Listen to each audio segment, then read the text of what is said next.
Hey, what's going on? It's your coach, Scotty. It's Tuesday morning. The kids had day off from school yesterday, so you didn't see a video from me.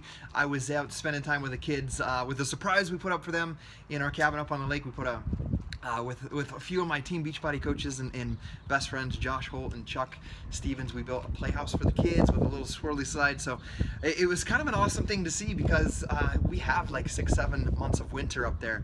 And you know, when that happens with this day and age, there's a lot of playing on the iPads, playing on the watching movies on the phone, watching movies on the smart TV, even though it's up at the cabin, and we can't stay out too long because of the cold. So it was awesome to see them run up and down the stairs all day long, all day Sunday after church when we got up there, then up and down the stairs, just having a blast. So keeping the kids healthy and strong. So that was a benefit I didn't see from that. And one of those things, like when you talk about live a life by design, I want to create for my kids the things that I always wish I had. And of course, the message I want to give to you as I share that is like, I don't want to ever spoil my kids, but I want to give them all of my time and help them experience life at the best level. And I think a lot of times in this day and age, we're raising our kids just to survive this world, just to make it in this world and survive.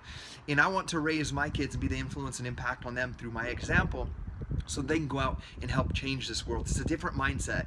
So instead of raising our kids, and even the way we think of ourselves, let's not just do this life here to survive, to get along, to survive. Let's do it so that we can change lives, to make a difference. And I think a lot of times we don't understand how big of a difference we can make. And I was thinking about the story in the Bible in Kings, and sorry, I'm not very good at pronouncing names, but Naaman, he was this man of great influence. Yeah, he was a very wealthy man, and he came down with leprosy, which at that time it was an incurable disease, and you were an outcast.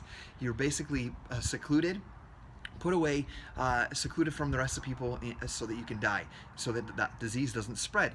So that wasn't his only problem, though. I think a lot of times what we miss is his problem that he had at that time was not just his leprosy, this disease on the outside that was eating him, but he also had the disease of pride on the inside that was eating him alive from the inside, which may have been worse than the disease from the outside. And we could see that when I could tell when I was studying and reading this morning.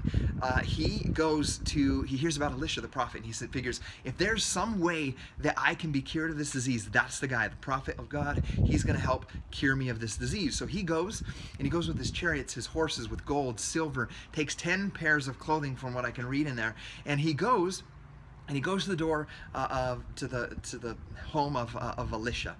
And he's expecting, I assume, because he's this great man of wealth and power, that Elisha's going to come out, send the Escalade out for him to escort him to where he needs to be.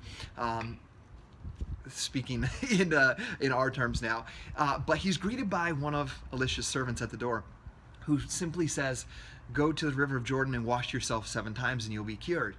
And at this point, he is like, "What? Like, I'm a man of great influence. I'm not going to go wash myself in that filthy river of Jordan. If I just wanted to be healed, I could have done that in a much cleaner river or much cleaner waters of Israel than that filthy river right there." So no, and he takes off upset. And as he goes, as he's leaving, he's with one of his servants. This man, there's a leper, Naaman, and his servant says to him, I don't remember exactly the wording, but he says, "If he would have asked you to do a much greater thing, would you have done it?" And I think the lesson that we can learn from this is, sometimes we think it's going to be some great, big, glorious thing that we're going to do that's going to be able to change our life, or to change the path of our life, or to make an influence on other people, when in fact we're missing the very simple things. And it's our pride a lot of times. Maybe we were the best in school, or we're the best employee, or this or that, or we're very knowledgeable in different things, and we have this pride inside that makes us think that it's got to be some big, great thing. But this message we can learn from this is that it's the simple, daily things that seem mundane, like not that important, that we're asked to do to be able to go and make a big difference, or to change our life the way that we want to do. So my message to you, and the work on myself, as I was explaining this and talking with my daughters this morning, is that it's those simple things that we do every single day, that it's, a lot of times we think God's going to give us some big thing that we got to do that's going to change our life.